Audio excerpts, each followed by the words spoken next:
4장 23절, 오늘 우리 신년 첫 하나님 말씀을 같이 봉독하시도록 하겠습니다.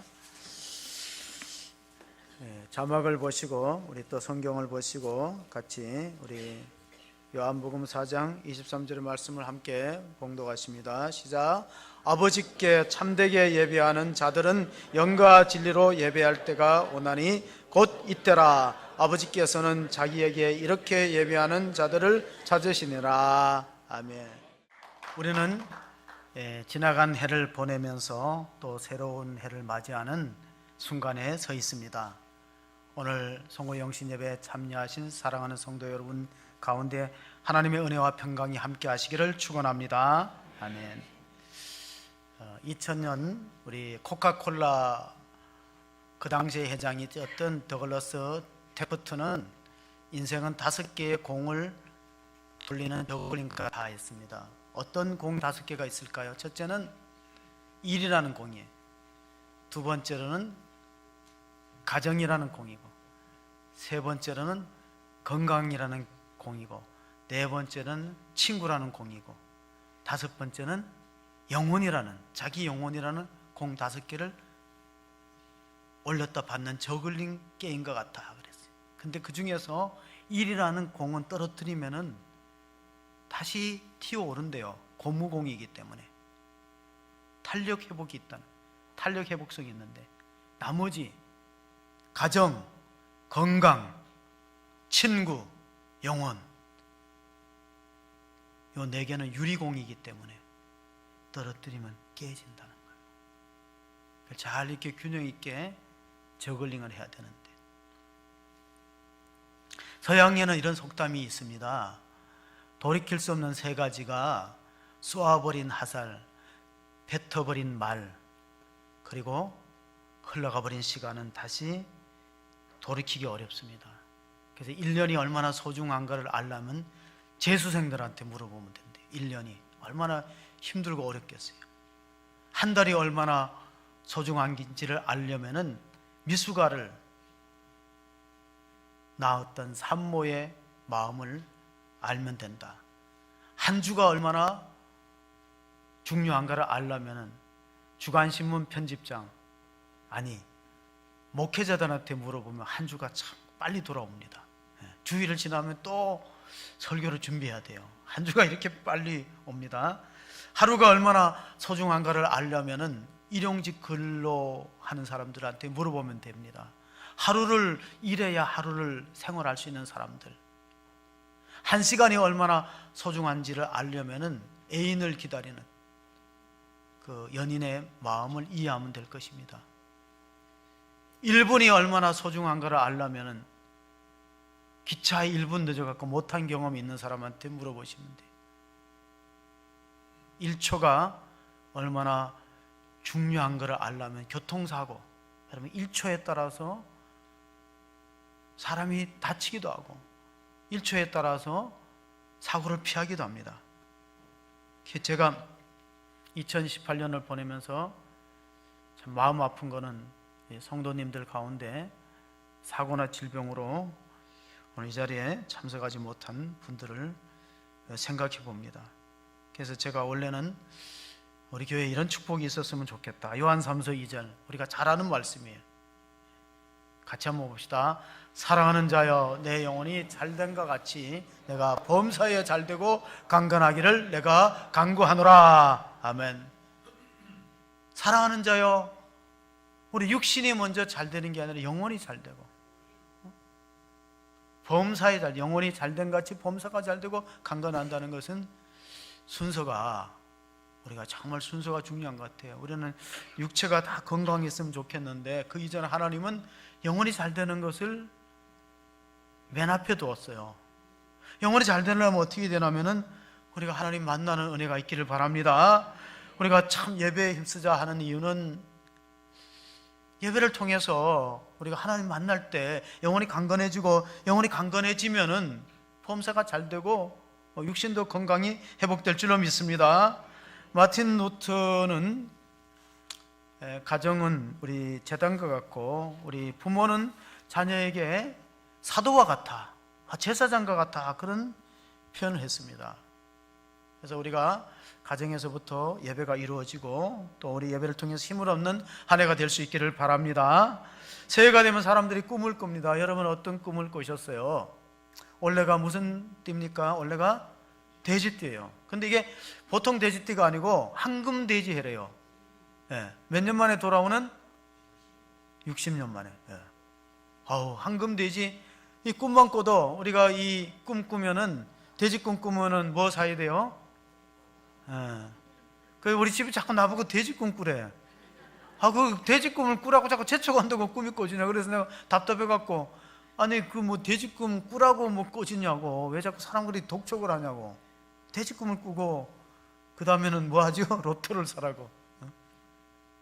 돼지 꿈이 쉽게 안 꾸어지는데, 우리는 그렇게 뭐 황금 돼지가 복과 운을 가져온다, 그런 걸 믿는 사람들이 아니에요. 무엇을 믿어야 됩니까? 시편의 1편 우리가 믿어야 될 건 말씀이죠. 1편 1절 2절 보시면은, 복 있는 사람은 악인들의 꾀를 따르지 아니하며 죄인들의 길에 서지 아니하며 오만한 자들의 자리에 앉지 아니하고 오직 여호와 율법을 즐거워하여 그의 율법을 주야로 묵상하는 자로다. 이 사람이 복 있는 사람인 줄 믿으시기 바랍니다. 돼지꿈 꾸고 뭐 이런 것이 복과 운을 가져오는 게 아니라, 하나님의 사람 말씀을 주야로 묵상하고 그 가운데 기록된 대로 직행하면 형통할 것이다. 3절의 말씀이 그런 말씀입니다. 그는 시냇가에 심은 나무가 철을 따라 열매를 맺으며 그 잎사귀가 마르지 아니한 같으니 그가 하는 모든 일이 다 형통하리로다. 아멘. 내년도가 원래죠. 새해가 참 어려울 것이라고 많은 미래학자들이 예상해요. 국내적으로 많은 시련이 닥치는데 우리가 어떻게 이걸 극복할 것이냐. 근데 하나님께서 복 있는 사람은 시냇가에 심은 나무가, 뿌리가 깊은 나무는 가뭄에 마르지 않는 복을 주신다고 약속해 주었습니다. 우리가 100년 전으로 돌아가면은, 원래는 기해년인데 100년 전에는 무슨 해죠? 1919년도는 기민년이에요. 양해띠예요. 100년 전에 우리가 만세운동을 불렀어요. 우리나라 역사의 암울한 시대에, 희망이 없던 시대에도 우리가 포기하지 않고 만세운동을 불렀잖아요. 그게 원래 1919년 딱 100주년, 원래는 아마 그 2019년은 상당히 의미가 있는 해예요. 그래서 우리가 두 마리 토끼를 잡아야 되는데, 하나는 평화라는 것, 통일이라는 거하고 하나는 경제예요. 우리나라는 유일하게 2차 세계대전 이후에 민주화와 경제 성장을 동시에 이룬 나라예요. 아직도 많은 문제점과 숙제를 남기고 있지만은, 그러나 우리가 어려울 때도, 그러니까 나라 잃고 어려울 때도 뭉쳐갖고 기독교인이 1.3%밖에 안 될 때 만세운동을 일으켜서 막 우리 민족이 세계에다가 우리 자주권을 선포했어요. 우리는 남의 지배받을 나라가 아니다. 우리는 정말로 자기 스스로 일어설 수 있는 나라라는 독립의 의지를 표현했습니다. 오늘 우리가 읽었던 요한복음 4장 23절은 사마리아 우물가 여인이 주인공입니다. 근데 사마리아라는 나라는 과거에 722년, 주전 722년에 아수르한테 나라를 잃고 나라를 빼앗기고 나서 혼혈 정책에 의해서 아수르 사람과 통혼을 했습니다. 그러니까 지배 국가가 그렇게 강제적으로 통혼을 시키니까 이스라엘의 순수한 피를 잃어버렸어요. 그래서 남쪽의 유다 백성들이 생각할 때 이 북쪽 사마리아 사람들은 혼혈족이고 이방인의 피가 섞였기 때문에 엄청나게 무시합니다. 그쪽으로 지나가지도 않아요. 오늘 예수님은 사마리아 우물가로 지나갔는데 다른 사람은 잘 지나가지 않고, 그 가운데서도 또 상당히 어렵고 상처가 입은 여성이 있었는데, 바로 오늘 본문의 주인공인데, 우리가 요한복음 4장을 읽어보면 이 여성은 결혼을 5번 했어요. 남편을 불러오라 그러니까 제 남편이 없나이다. 알겠다. 예수님이 각오를 마쳤어요. 쪽집게처럼. 너가 남편 5이 있지만 지금 있는 남편도 내 남편이 아니니. 그래서 여자가 깜짝 놀랐어요. 당신은 누군데 내 과거를 그렇게 쪽집게처럼 압니까? 그러고 나서 대화가 바뀝니다. 당신들은 예루살렘에서 예배를 드리는데 우리는 사마리아에서 예배를 드린다. 어느 쪽이 맞느냐? 그렇게 장소를 물어볼 때, 자, 실내가 좀 덥습니까? 눈을 뜨시고 예배는 어디서 이 산에서 저 산에도 말고 어떻게 드리라고? 예배 드리는 자는 신령과 진정으로 드려야 될 줄로 믿습니다. 마음을 다하여 드려야 돼요. 정신 차리고 드려야 됩니다. 하나님은 그렇게 예배 드리는 자를 찾고 있다고 그랬어요. 에이든 토저라는 유명한 목회자가 하나님은 워커를 찾는 것이 아니라 워시퍼를 찾는다 그래요. 워시퍼, 워십은 예배잖아요. 워커는 일하는 사람. 일하기 전에 예배를 먼저 드리는 것을 우선시해야 되는데, 왜냐하면 이 여성은 결혼 5번 하면서 자기 인생의 변화를 구했어요. 이 남자를 만나면 내 팔자가 펴질까, 내 운명이 달라질까 하고 남자를 바꿔봤는데 별로 나아진 게 없어요. 그러니까 사람은 사람과 사람이 만나면 역사가 되고, 사람이 하나님을 만나면 기적이 되는 걸 믿으시기 바랍니다. 메시아를 만났더니만 인생이 바뀌었어요. 사람은 결심한다고 바뀌는 게 아니고 하나님을 만나야 바뀔 줄로 믿습니다. 사람을 많이 바꿔봤어요. 남편을 5이나 바꿔도 그렇게 뭔가 환경이 달라지지 않았습니다. 행복하지 않았습니다. 뭔가 목마른 갈증이 늘 남아있어요. 누구를 만나서 해결됐어요? 메시아 그리스도를 만날 때 물동이를 버려두고 마을을 내려가서 내가 그리스도를 만났다고 증거하는 삶으로 변화된 줄로 믿으시기 바랍니다. 우리가 상처가 있고 아픔이 있고 실패가 있다고 해서 너무 열등감에 젖어 있을 필요는 없습니다. 본문을 읽어보면 이 여성은 우물에 물길로 왔을 때가 제6시다 그랬어요. 여러분, 성경에 나오는 육시는 정오예요. 정오. 이스라엘 사람들은 정오에 물길로 가지 않아요. 중동 지방의 사람들은 낮에는 좀 이렇게 집에 쉬거나 잠을 자거나 그런데요. 뜨거우니까 일사병 걸릴까 봐. 그런데 왜 이 여자는 제6시의 우물가에, 야곱의 우물에 가서 물을 길렀을까요? 남의 이목이 두렵다는 거예요. 자기의 과거를 아는 이 동네 사람들이 만나면 수근수근거린다는 거예요. 근데 예수님이 그 여성 하나를 만나기 위해서 사마리아 지역을 통과한 것입니다. 왜냐하면 대부분의 사람들은 우회로를 가지 사마리아 지역을 안 갑니다. 침을 뱉어요. 이방 사람들하고 혼혈족이 된 우리 민족이 아니다, 뭐 그렇게 괄시하는 지역이었습니다. 예수님은 거기 들어가서 그 여성을 변화시켰습니다. 그러니까 예배는 뭐냐? 예배가 왜 중요하냐면요, 사람이 결심으로 또 다른 사람 만나 바뀌는 게 아니라 하나님 만날 때, 예배를 통해서 하나님 만날 때 변화가 이루어지는 줄 믿으시기 바랍니다. 그게 중요해요. 과거 우리가 일본의 그 식민지 지배를 받을 때 우리 스스로 엽전이라 그랬어요. 자꾸 열등감이 가져. 그리고 조센증이라고 막 그 사람들이 비웃고 그랬어요. 그러나 우리는 경제 성장을 이루고 자동차도 많이 만들고, 과거에 대우에서 만들었던 에스페로라는 차 이름이 뜻이 뭔지 아십니까? 에스페로, 스페인 말입니다. 에스페로의 뜻은? 안 타니까 모르시죠? 요즘에 그 차 안 만드는 것 같아요. 에스페로는 스페인 말로 희망이라는 희망. 희망을 달리는 거예요. 우리가 주일날 교회에서 예배드리는 것은 성령의 기름을 주유하는 것 같아요. 여러분, 한 번 주유했다고 끝나는 게 아니거든요. 매주마다 기름을 넣어야죠. 말씀의 내비게이션이 있어도 성령의 기름이 떨어지면 힘을 잃어버려요. 그래서 예배는 세상을 이기는 힘이다. 우리나라가 OECD 국가 가운데 자살률 1위입니다. 자살을 거꾸로 읽어보십시다. 살자. 내 힘들다 거꾸로 읽어봅시다. 내 힘들다. 거꾸로 읽으면 다들 힘내. 다들 힘냅시다. 옆에 사람한테 얘기해 보세요. 시작. 다들 힘내십시다. 힘냅시다. 예.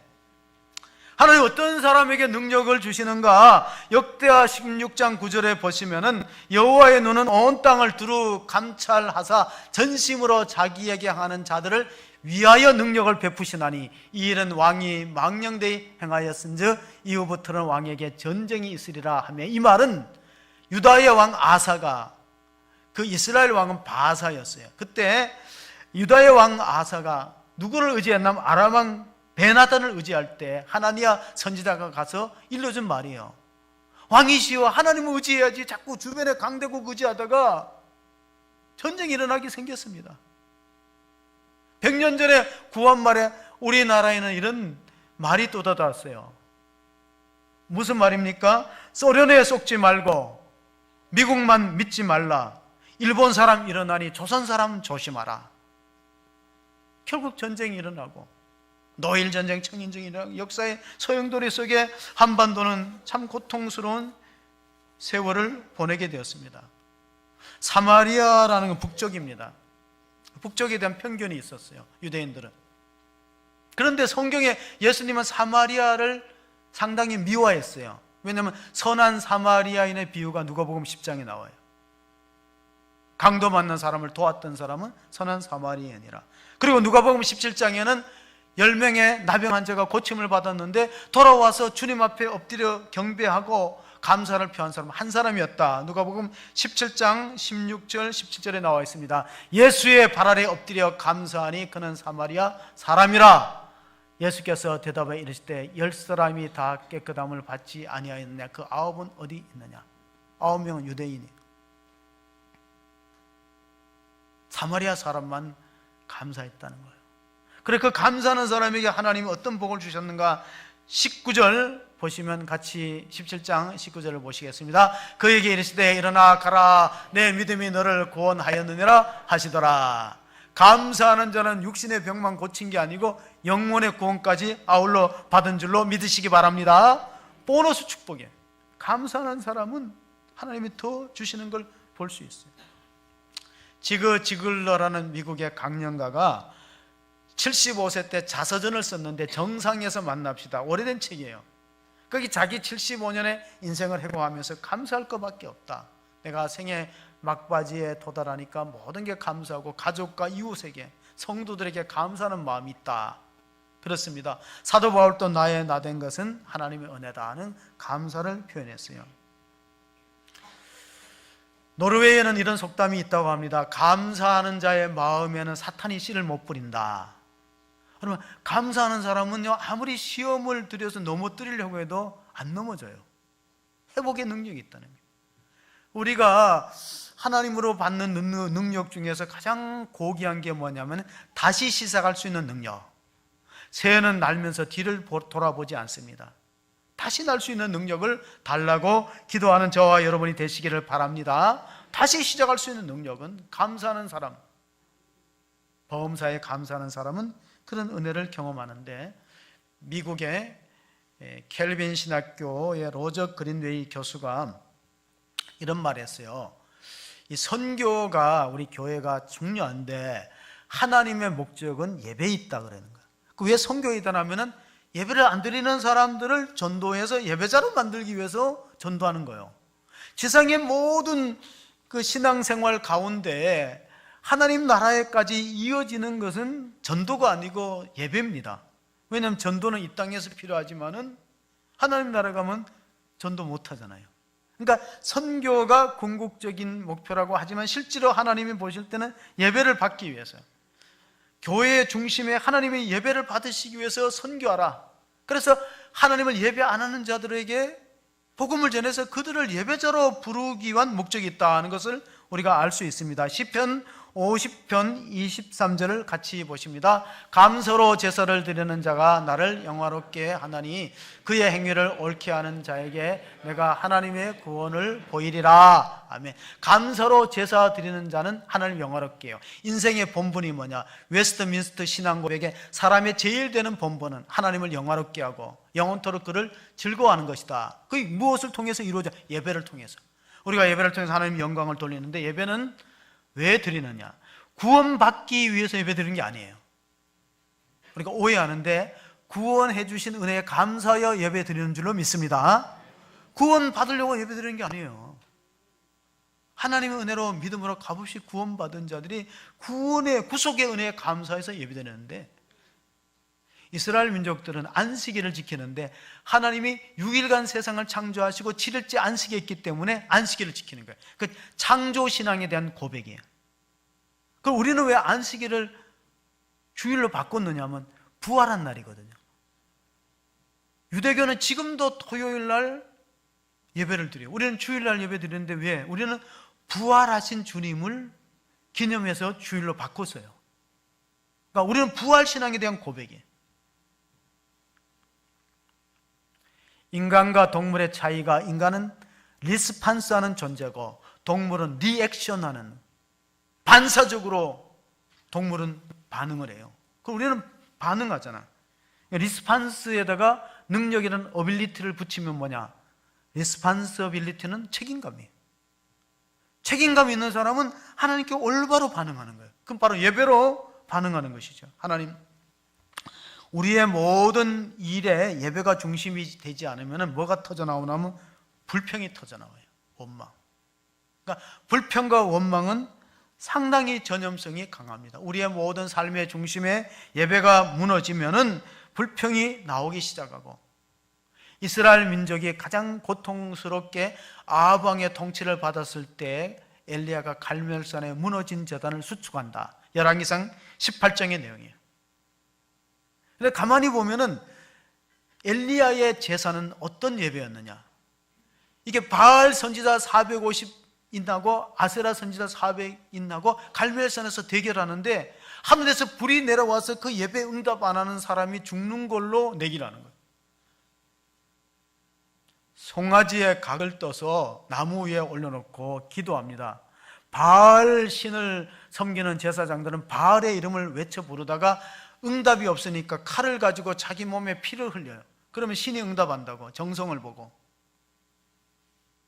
그 바알을 아무리 외쳐도 정오까지 아무 응답이 없고, 그럴 때 엘리야가 12돌을 취하여서 제단을 쌓고 12동이 되는 물을 붓고 하늘에 불을 부르니까 불로 엘리야의 제단이 응답된 줄로 믿으시기 바랍니다. 그 엘리야의 제단에 예물을 받으시는 하나님은 송아지를 받은 게 아니라 엘리야의 목숨을 받은 거예요. 왜? 거기서 지면은 자기 목숨을 잃어버려요. 각을 떠서, 바알의 제사장들이 엘리야의 몸을 각을 떠서 자기 신들에게 바치려고 계획 중이었는데 그게 수포로 돌아갔잖아요. 그럼 우리가 진정한 예배가 뭐냐? 로마서 12장 1절을 보시면은 바울이 진짜 예배는 이런 것이 예배라고 했습니다. 그러므로 형제들아, 내가 하나님의 모든 자비하심으로 너희를 권하노니 너희 몸을 하나님이 기뻐하시는 거룩한 산제물로 드리라. 이는 너희가 드릴 영적 예배니라. 그렇습니다. 엘리야의 제단에 불이 임한 것은 엘리야가 송아지를 바친 게 아니고 자기 목숨을 산제물로 드렸기 때문에 불의 응답이 있었습니다. 1907년도에 평양 대붕에 불의 응답이 나타나서 대한민국이 유례 없이 복음화가 빨리 되어서 우리나라는 지금 그 170개국에 27,000명의 선교사를 보내요. 대단한 나라입니다. 미국 다음으로. 그런데 문제는 이게 경제와 상당히 밀접한 관계가 있어요. 경제적인 어려움이 선교지에 그대로 여파가 가게 돼 있어요. 그래서 빨리 우리가 경제 회복을 위해서 기도하고, 또 우리가 그럼에도 불구하고 위축되지 않고 선교를 해야만 경제가 산다, 그런 역학관계가 있는데, 성경에 불이 임했던 게 몇 군데 있는데 하나는 뭐냐? 호렙산의 떨기나무 가운데 모세가 사명의 불을 받았습니다. 엘리야가 제단에 불에 임하여서 예배를 하나님이 흠령하셨어요. 사도행전 2장에는 마가의 다락방에서 120명이 뜨겁게 기도할 때 성령이 불같이 임했습니다. 그건 뭡니까? 선교의 불이죠. 우리가 불 받아야만 정말 올바른 예배가 되고 사명을 감당하고 선교도 될 줄로 믿습니다.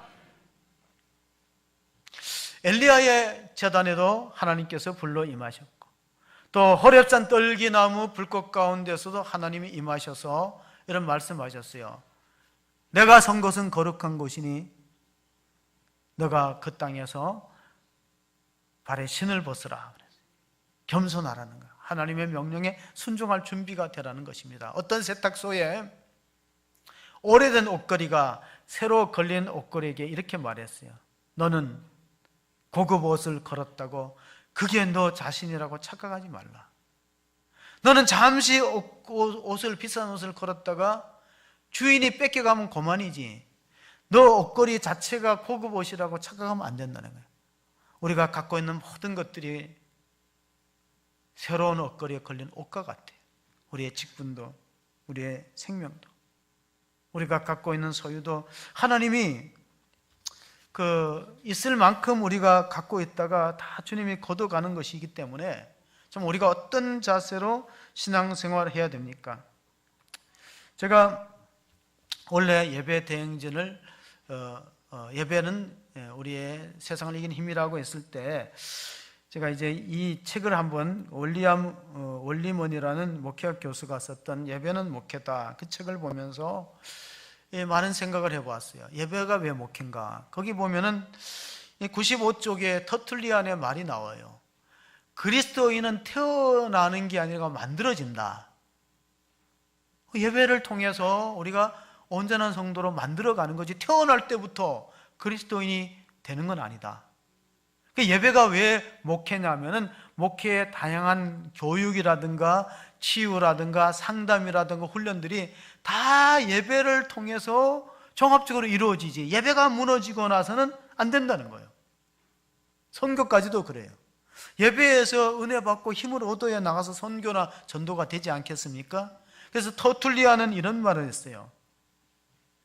순교자의 피가 교회 성장의 씨앗이다.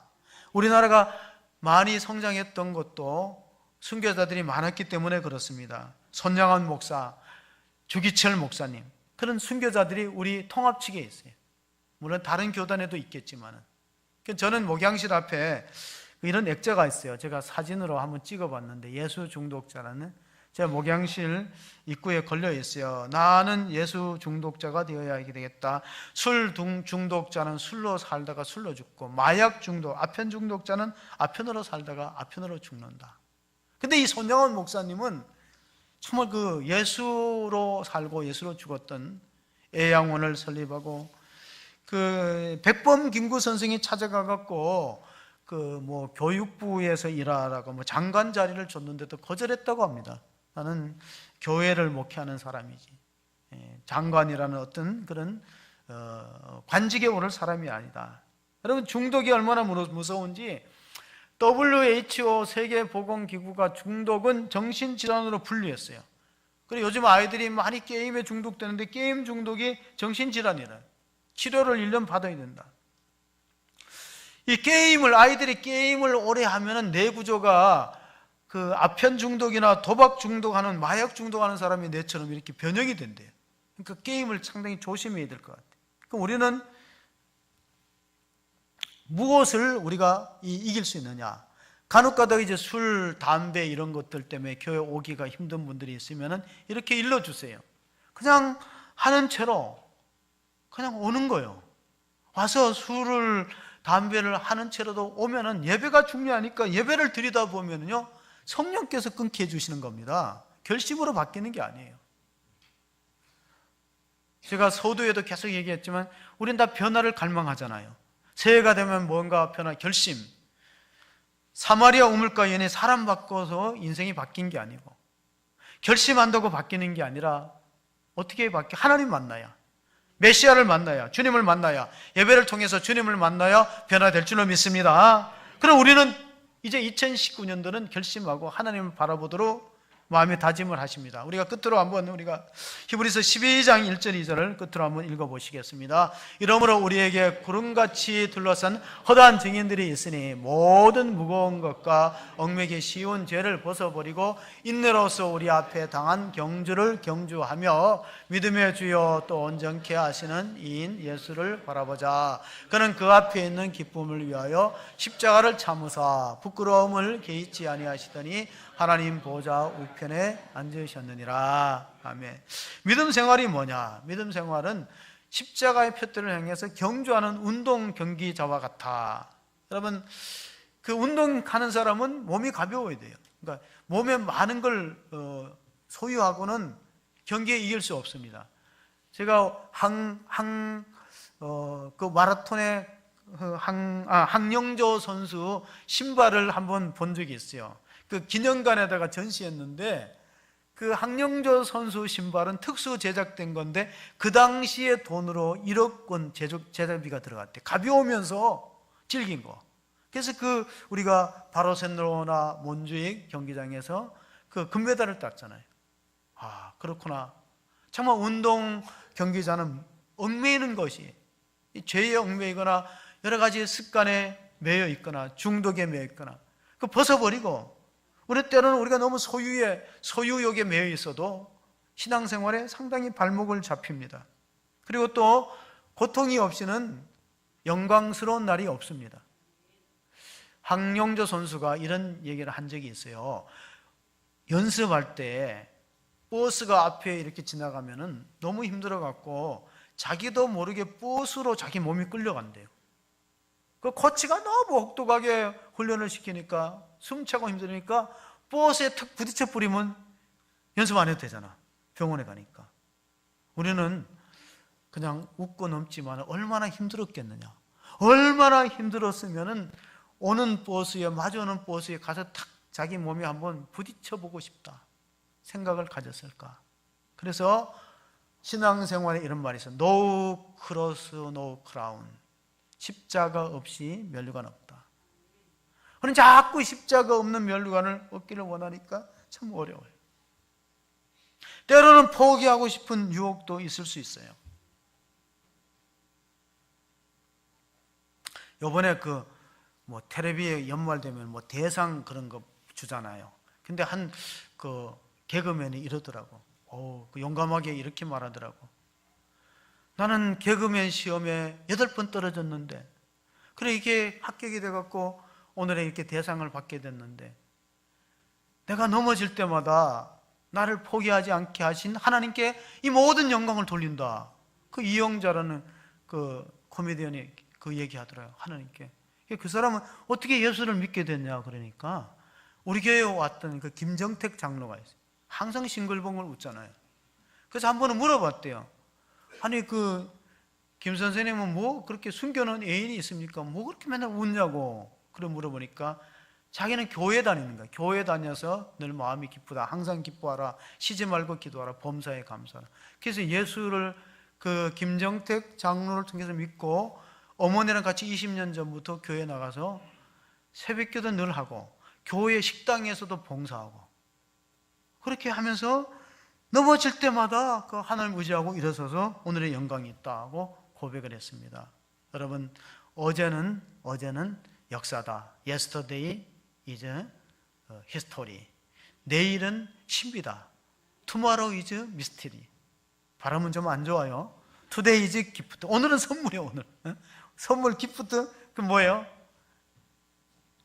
프레젠트라는 현재도 되고 선물도 되는데 오늘 우리가 얼마나 하나님 주시는 큰 선물이에요.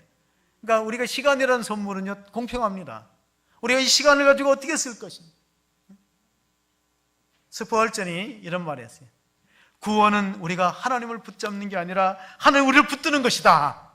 우리가 새로운 한 해도 하나님의 손에 붙들려 귀하게 예배자로 쓰임받는 축복이 있기를, 은혜가 넘치기를 주의 이름으로 축원합니다. 하나님 아버지, 지나간 해를 뒤로하고 새로운 한 해를 맞이합니다. 우리의 신앙은 경주하는 자와 같은데 때로는 우리가 절망할 때도 있고 낙심할 때도 있습니다. 그러나 우리에게 구름같이 둘러싼 허다한 증인들이 있고 신앙의 선배들이 있고 또 천군 천사가 있고 하나님이 우리를 붙잡고 인도하십니다. 끝까지 믿음의 길을 달려가서 하나님 앞에 의의 면류관의 주인공이 되는 복된 성도가 다 되게 하여 주시옵소서.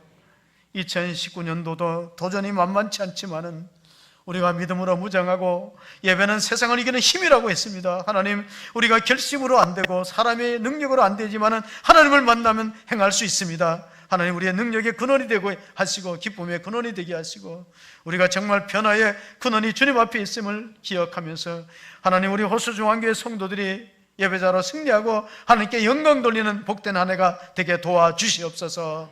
우리 구주 예수 그리스도 이름으로 기도하옵나이다. 아멘.